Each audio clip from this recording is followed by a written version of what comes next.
Buenas tardes, licenciado.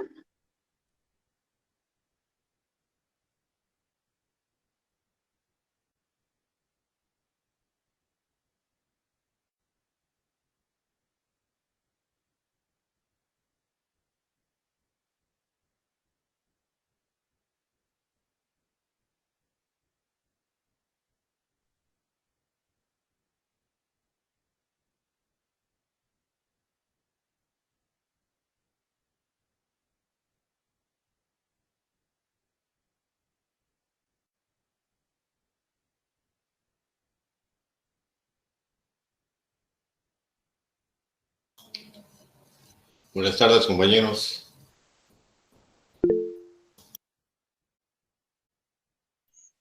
Buenas tardes.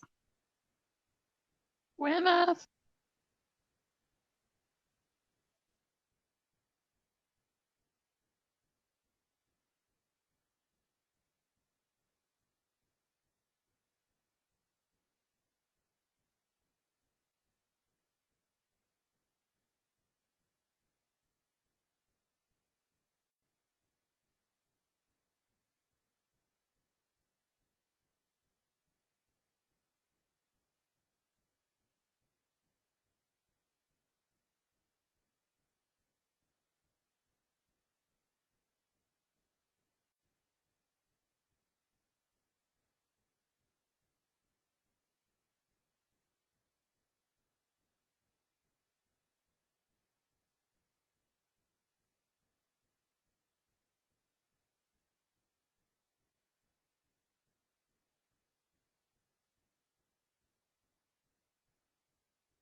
Buenas noches, compañeros, gusto saludarles. Ya un momentito empezamos. Están entrando ya casi todos un poquito más y empezamos. Gracias. Muy bien, licenciado. Buenas noches. Buenas noches a todos. Gracias, Lee. Buenas noches. Gracias, licenciado. Buenas noches. Buenas noches, licenciado. Buenas noches, licenciado. Buenas noches a todos. Buenas noches, licenciado.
Amorcito, bien.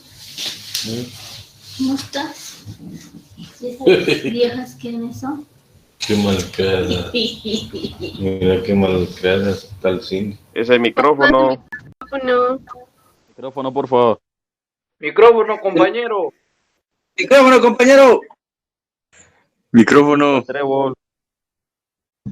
Ya escuchamos que nos dijeron viejas. Cállese.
Bien, buenas noches a todos. ¿Cómo están? Gusto saludarles. ¿Todos listos? Buenas noches, Lick. Bien, buenas noches. Chao. Bien, jóvenes, como habíamos hablado el último día de clases, íbamos a dar unos minutos para ver si ustedes tenían algunas dudas o algo que aclarar, alguna el examen del viernes, los temas que vamos a evaluar. Hagámoslas hoy porque ya el viernes ya no hay tiempo para eso, así que es el momentito. Si tienen alguna duda, lo aclaramos, o alguna inquietud, como les decía, O de lo contrario, pues empezamos con el siguiente tema del programa, que ya no vamos a evaluar el viernes. O sea, este tema que vamos a iniciar hoy ya es para el segundo examen parcial. Pero de los temas que hemos visto, tienen la palabra en este momento. Quien quiera preguntar, sugerir, cualquier duda, aquí estamos. Damos unos minutitos para eso y ya empezamos después el tema.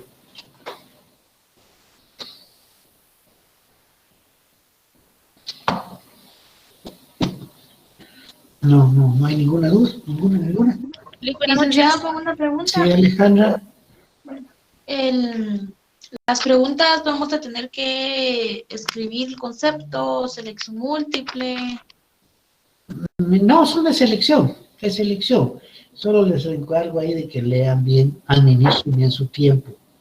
Administren bien su tiempo porque el programa tiene una hora exacta. Si ustedes lo entregan, el examen está de 7 a 8 de la noche. Si ustedes lo entregan a las 8 y 1 minuto, les dice entrega tardía y el examen ya no lo califica el sistema, porque ese no lo califico yo, lo califica de una vez el sistema. Entonces, por favor, porque me da mucha pena cuando los compañeros por 1 minuto dicen entrega tardía. Entonces, a veces también nos falla, a veces nuestro reloj no estamos sincronizados todos y 1 minuto puede hacernos un problema. Entonces, yo les sugeriría que unos 5 minutos antes de terminar los manden. Ya den por concluido su examen. Administre su tiempo. Son 15 preguntas, es 1 hora, es un tiempo suficiente. Yo estoy seguro que si me han entendido y si leen lo necesario, yo estoy seguro que en media hora todos habrán terminado. Pero si no es así, si se toman más tiempo, si son más analíticos, lo hacen más despacio, sí les sugeriría que 5 minutos antes lo envíen para que no tengan un problema y no pierdan sus puntos. Incluso le podría sugerirles que si les falta una pregunta y no se recuerdan, déjenla. Ya les faltan 3 minutos y ustedes por una pregunta, por 2 puntos que no quieren perder, van a perder los 30. Yo les sugeriría que lo envíen. Administrar el tiempo con el reloj en mano para que no van aparte de la computadora, que ahí tienen su reloj, pero yo les diría también que mejor le pongan su alarma cuando ya falten 5 minutos ahí a su teléfono. Es tan fácil hoy y les suena ahí que ya es hora y entréguenlo. No se queden todavía pendientes de que tengo 5 minutos, todavía me da tiempo. Ya no, ahorita no estamos en las clases como todavía uno dice, dame un minuto, va, apúrese. Aquí no, es el sistema. Y es que les encargo, por favor, de 7 a 8 es el examen. Yo voy a estar aquí pendiente con cualquier cosita. Ahí tienen ustedes también sus coordinadores para que con cualquier problema me lo van a saber inmediatamente. ¿Con otra cosita adicional, jóvenes?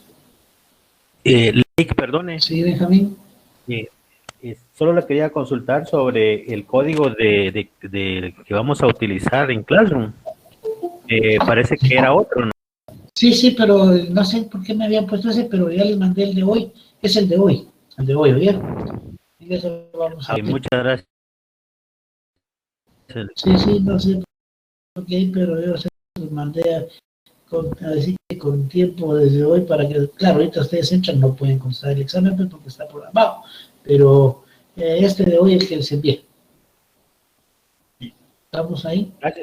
Gracias. Sí, una consulta, de casualidad, ¿será que, yo sé que hoy es el último día de clases que tenemos para, antes de entrar a esta segunda unidad, ¿será que usted no nos podría tal vez ampliar un poco, un pequeño o breve repaso de los temas que nos ha brindado durante iniciamos clases, o de hasta dónde viene el examen?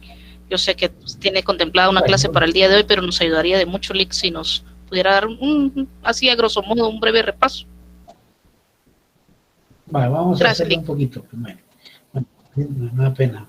Bueno, no sé si los demás compañeros estén de acuerdo, ¿no? Que sí, por favor. Sí, Lick, se lo agradecemos. Si sería tan amable, Lick. No hay pena. Vamos a hacerlo, pues bueno. Primero que nada, se recordarán ustedes de que hablábamos de los diferentes modos o medios o sistemas o formas de resolver los conflictos. Platicábamos que habían 3 que se han dado durante toda la historia de la humanidad. hablábamos de lo que era la legítima defensa o la autodefensa, que implicaba que ante el ataque uno se defiende.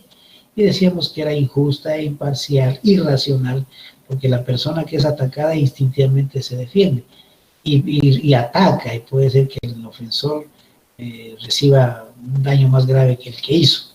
Es la legítima defensa o autodefensa, pero decíamos que ese sistema no resolvía realmente el conflicto.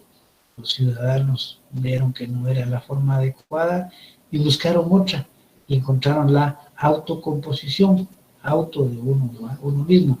Quiere decir que las partes del problema, las partes del conflicto, buscaban ellos mismos la forma de solucionarlo.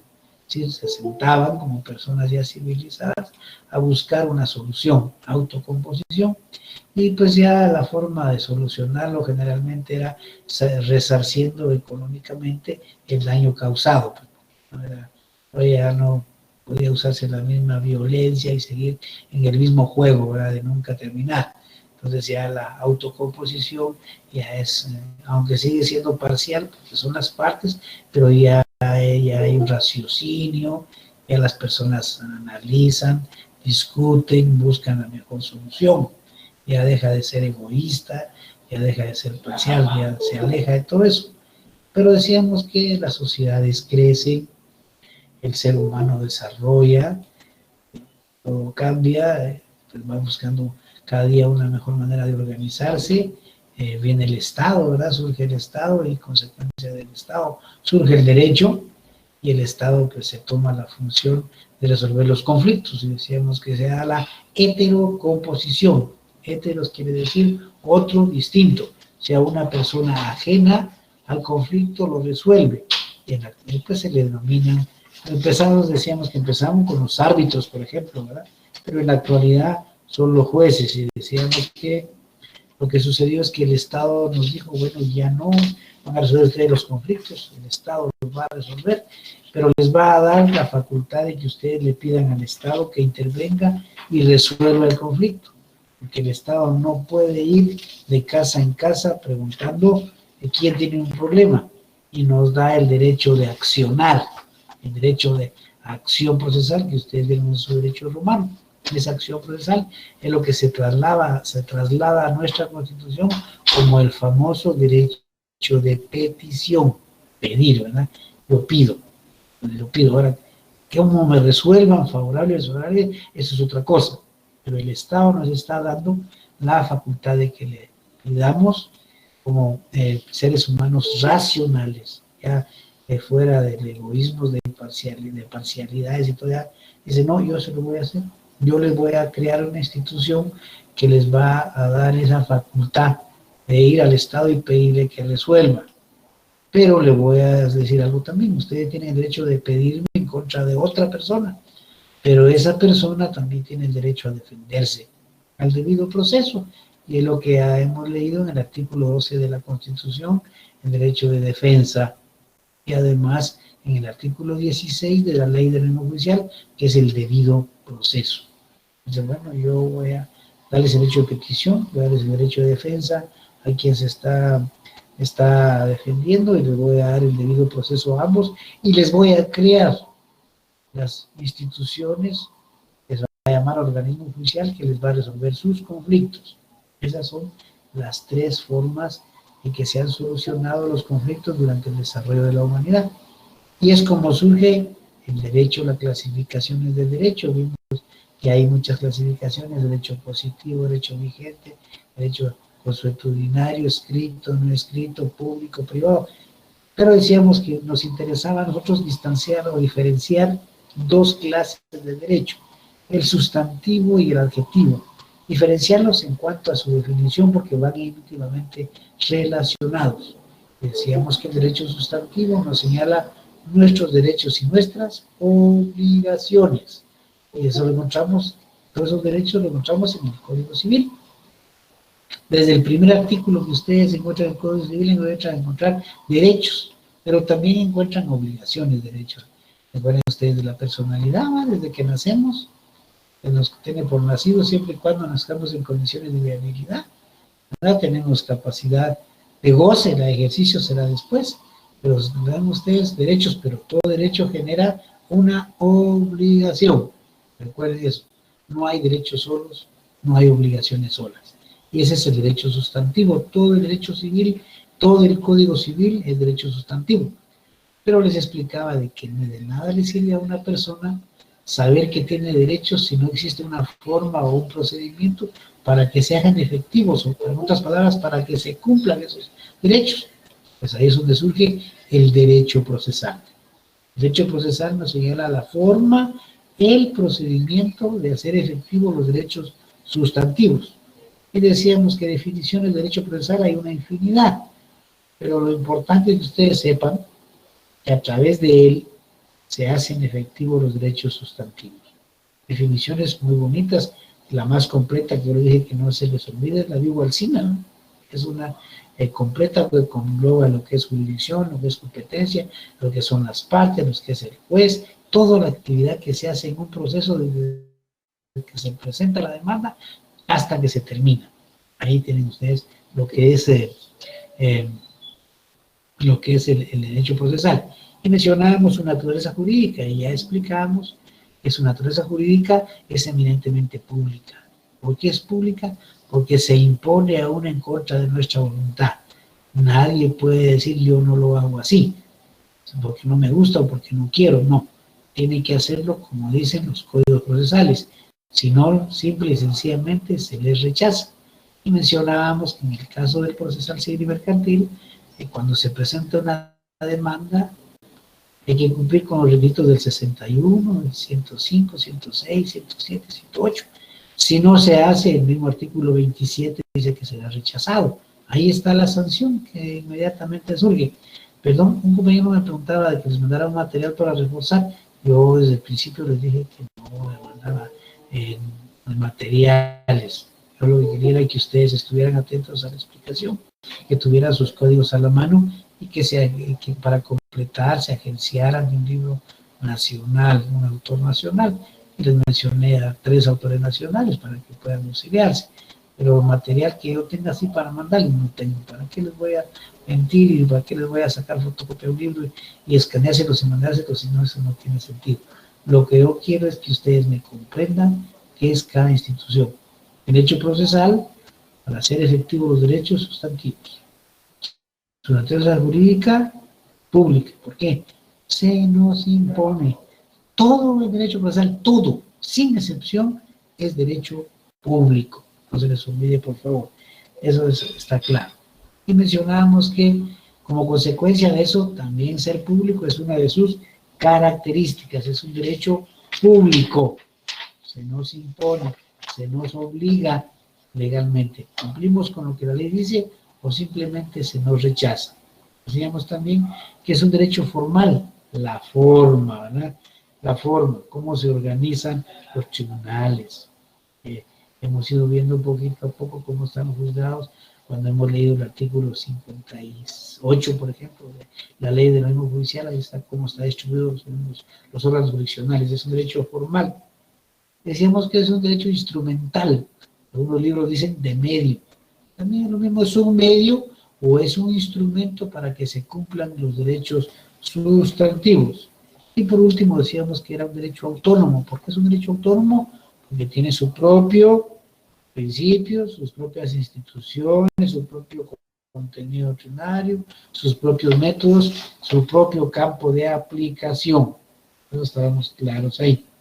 Y de ahí después hablábamos sobre las fuentes del derecho romano, las fuentes del derecho procesal, y mencionábamos las básicas, como es el derecho romano, en sus 3 etapas de la legislación, y el sistema formulario y el sistema extraordinario. Hablamos del derecho canónico, que nos habla de la confesión, el derecho de la Inquisición. Recuerden ustedes que a las personas las hacían confesar, aceptar que había cometido el ilícito porque lo torturaban, y a cambio de que no siguieran torturándolo, pues simplemente confesaba. Pensemos que de ahí viene la confesión. Hablamos del derecho germánico, de lo que es la demanda, la contestación de demanda, la prueba. Leímos el artículo 126, el 61 de la demanda, el 118 de la contestación de demanda, el 126 de la carga de la prueba. Todo de ahí viene. Y hablamos también de lo que era el derecho español, que nos lo trajeron cuando nos conquistaron, ¿verdad? Pero en realidad es un derecho romano al que ellos también habían sido sometidos. Eso es lo que practicamos de ese derecho. Y de ahí hablamos también de lo que es la costumbre, ¿verdad? Que es la costumbre, que incluso la costumbre es reconocida en la dirección guatemalteca, pero no es primera en el orden. Mencionábamos que la jerarquía nuestra principal fuente de nuestro ordenamiento es la ley. La ley es la fuente primaria de nuestro ordenamiento jurídico completo y que existe la jurisprudencia como un complemento y que en última instancia la costumbre, siempre y cuando no sea contraria al orden o al interés social o a la moral o a las buenas costumbres, y se pruebe que así se ha hecho. Y después caímos hablando un poquito de la ley procesal y dijimos que lo que nos enseña la ley procesal es cómo se tramita un proceso, qué hacen las personas que participan en un proceso, qué hace el juez, qué hace el demandante, qué hace el demandado. Decíamos que eso es la ley procesal y que su naturaleza jurídica pues también es pública. Explicamos que todas las instituciones, con otras partes, de otra forma más simple, todo lo que es derecho procesal es público, todos los temas de derecho procesal son públicos. Eso mencionamos, y entre su clasificación hablamos de que habían imperativas, que son de obligatorio cumplimiento, no podemos eludirlas, todas las normas de leyes procesales son imperativas. Hablamos también que hay formales que regulan el procedimiento, la forma, cómo se realiza el procedimiento, y las orgánicas, los órganos, orgánicas, órganos. Y después hablábamos de la interpretación de la ley procesal y nos referíamos al artículo 10 de la ley del orden judicial, que ahí cómo se interpreta la ley, hablamos de lo que es el diccionario de la Real Academia Española de la Lengua, que ese es básico para entenderlo, hablamos del idioma oficial nuestro, que es el español, y lo vimos también en el artículo 11, también hablamos un poquito de lo que era el artículo 13, de la primacía de lo que se refiere a las primacías especiales o leyes especiales. A eso nos referíamos en lo que era la ley, propiamente en la ley procesal de interpretación, y decíamos que cuando hay duda, cuando tenemos no muy claro el asunto de la ley, porque no está claro el sentido y el alcance que le dio el legislador, recurrimos al inciso A y B del artículo 10. Eso es interpretación de la ley. Pero mencionábamos también que hay ocasiones en que no hay un caso concreto, no hay una ley concreta para resolver ese caso. Entonces, cuando no hay, decíamos que se integra la ley. La integración de la ley es lo que conocemos como las lagunas en el derecho positivo. Y eso se refiere exclusivamente a los literales C y D de ese mismo artículo, que habla de la analogía, hablaba de la equidad, los principios generales del derecho. Pero hicimos la salvedad que la analogía no se aplica en derecho penal, en derecho sustantivo.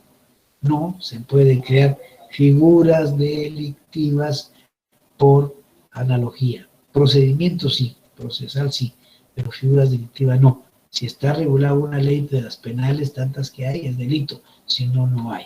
No se puede.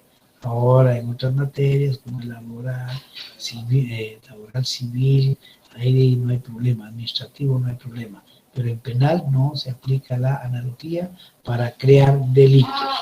Y hablábamos también de lo que era la interpretación de la ley, ¿verdad? Que puede ser, dependiendo de la persona, puede ser auténtica, puede ser funcionaria y puede ser judicial.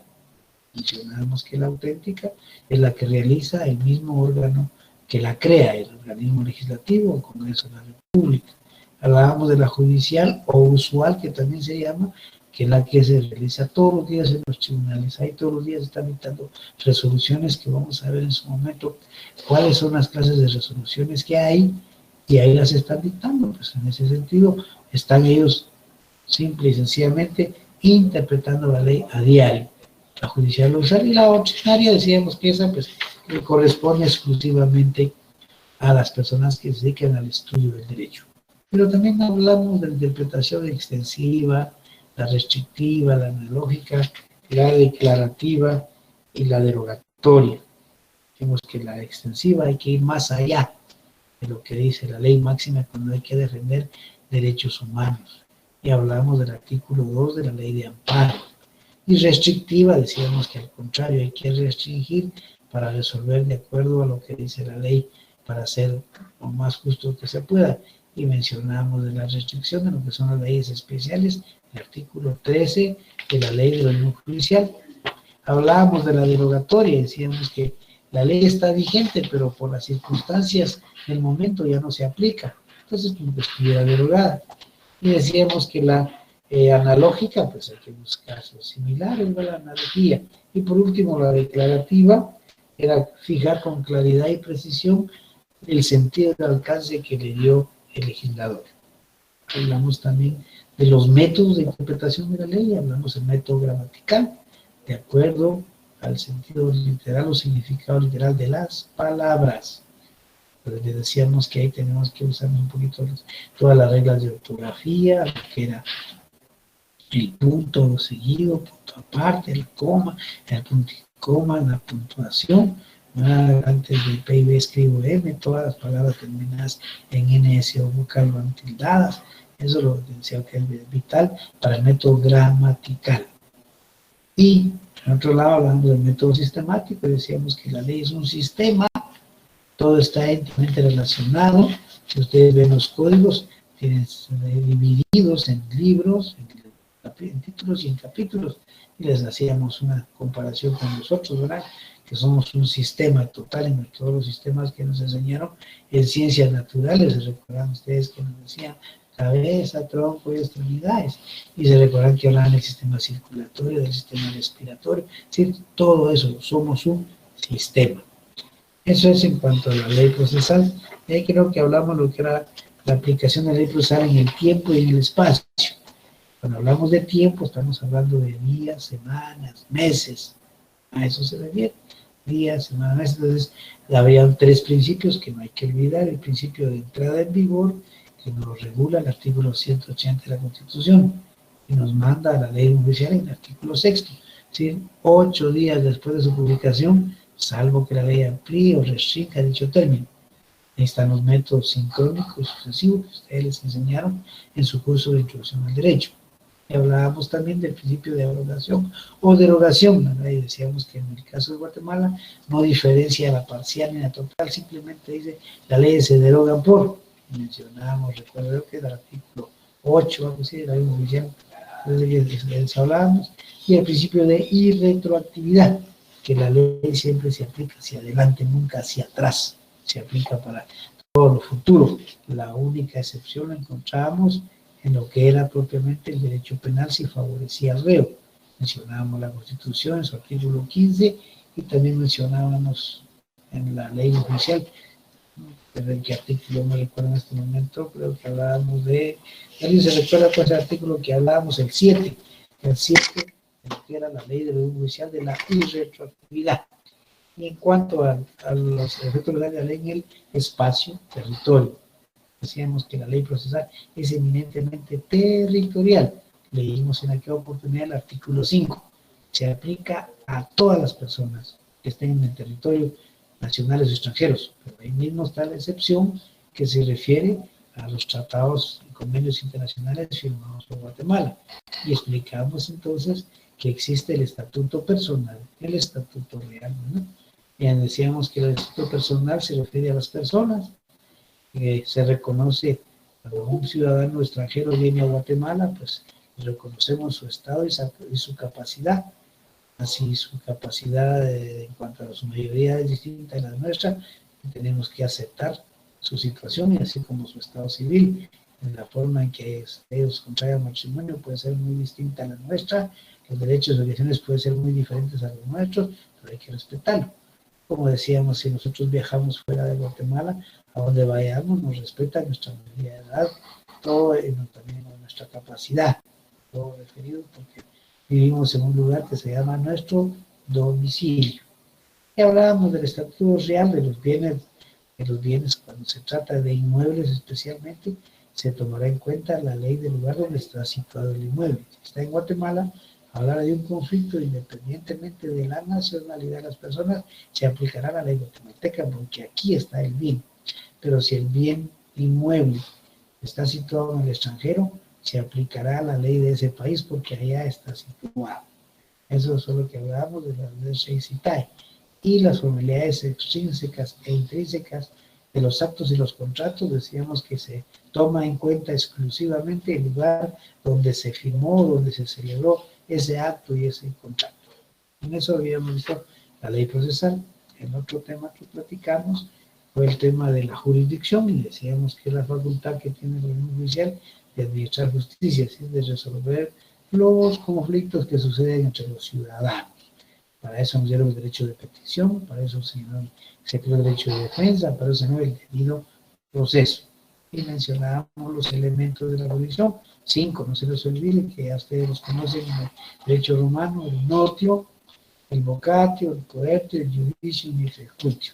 Notio, la facultad de conocer; el vocatio, las vacaciones, ¿verdad?, el periodo de emplazamiento que leímos en el 111 del procesal civil mercantil, ¿no? El coertio, las medidas de coerción del 516 en adelante; arraigo, embargo, para garantizar, ¿verdad?, que no va a tener un resultado, aunque fuera favorable a la sentencia, pero ya no se puede cumplir.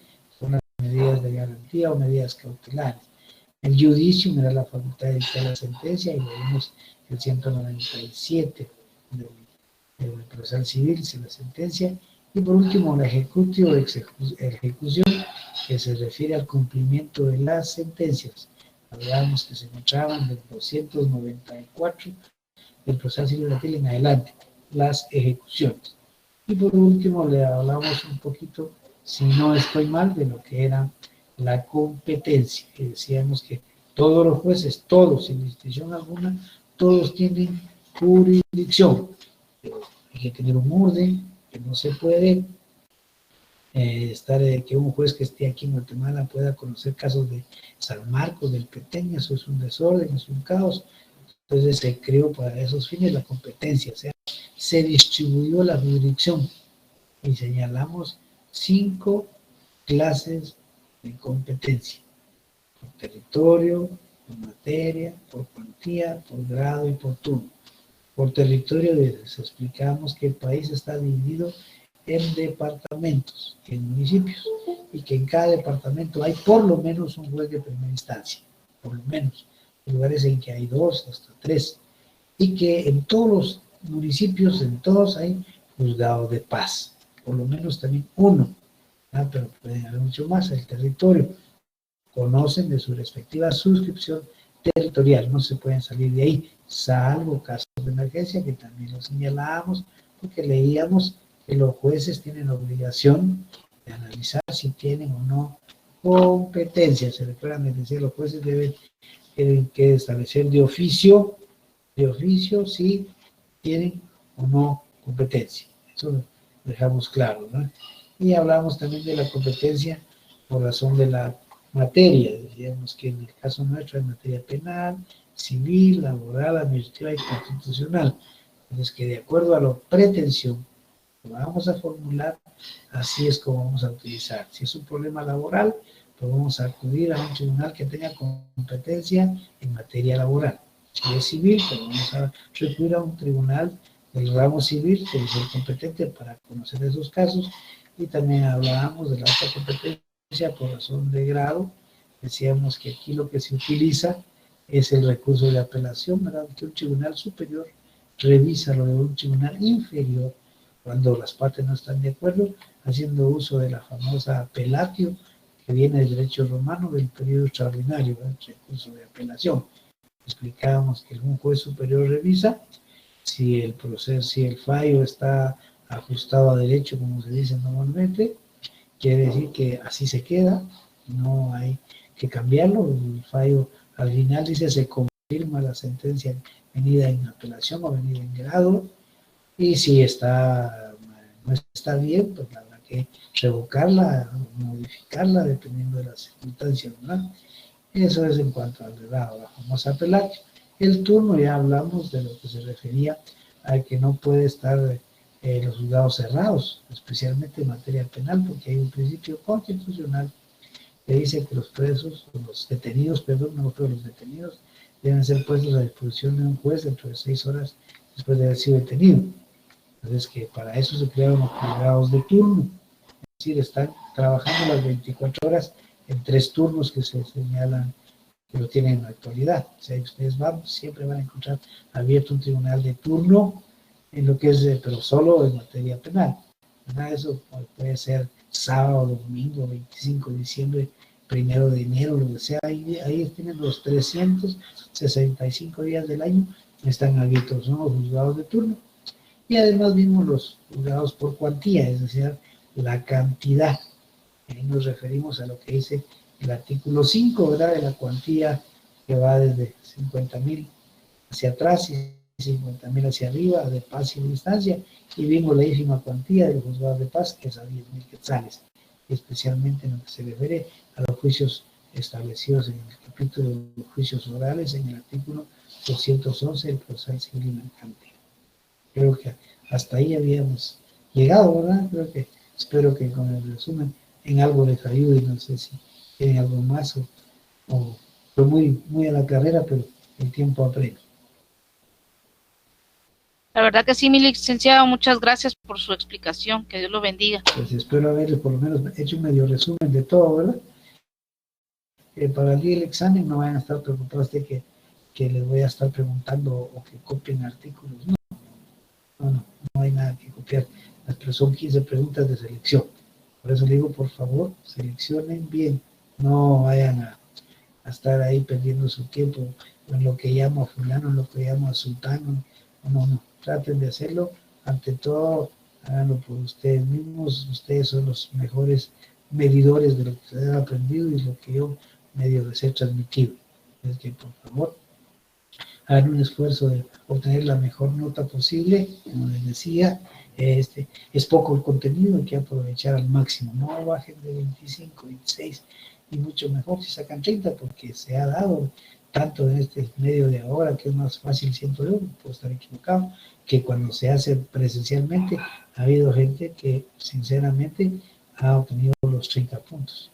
Para uno de profesor es halagador, ¿verdad? Ver que un alumno, siempre y cuando lo haya hecho de sus conocimientos, su esfuerzo, su perseverancia y su sacrificio, y no haya llevado otros mecanismos que no le ayudan. Si es que alguna duda más, ¿estamos ahí? ¿Estamos en eso o no? Licenciado, muchas gracias. Bueno, son las -10, ¿verdad? 8 menos 10, o sea que ya hasta olor de frijolitos estoy sintiendo yo aquí en mi casa. Eso que están haciendo ahí abajo, pero ya estoy sintiendo repositos, ya que lo dejamos así. Ya el tema, pues que vamos a empezar, lo seguimos después de los exámenes. Gracias, licenciado. De nada. Licenciado, muchas gracias. Vaya, Marta Lucía. Gracias, licenciado. Gracias, licenciado. Buenas noches, bendiciones. Buen provecho a todos. Feliz noche, Lick, te cuida. Feliz noche, Lick. Feliz noche, Lick. Feliz noche, que la pasen bien. Buenas noches. Muchas gracias, licenciado, muy amable por el resumen.